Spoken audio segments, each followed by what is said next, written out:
সম্মানিত উপস্থিত সবাই, জীবন আমাদের প্রতিদিনই কিছু না কিছু শেখায়। কিন্তু প্রশ্ন হলো, আমরা কি চাই আমরা কিভাবে জীবনকে চালাবো, জীবনকে সুন্দর করে গড়বো? এই ছোট কথোপকথন আমাদের মনে করিয়ে দেয়, জ্ঞান মানে শুধু জানা নয়, বরং নিজেকে সংযত রাখা। ধৈর্য ছাড়া কোনো সফলতা স্থায়ী হয় না, আর অহংকার ছাড়া জ্ঞান কখনো পূর্ণ হয় না। মানুষ ভুল করবে, এটাই স্বাভাবিক, কিন্তু যে ভুল স্বীকার করতে জানে সেই আসলে বড়।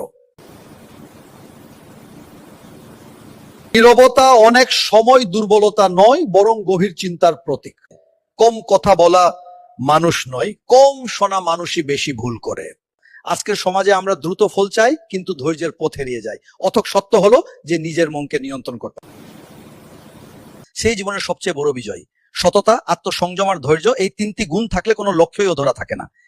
আসুন আমরা শুধু জ্ঞানী কথা শুনে থেমে না যাই, সেগুলোকে কাজে পরিণত করি। কারণ কথা নয়, চরিত্রই মানুষকে পরিচিত করে। ধন্যবাদ সবাইকে।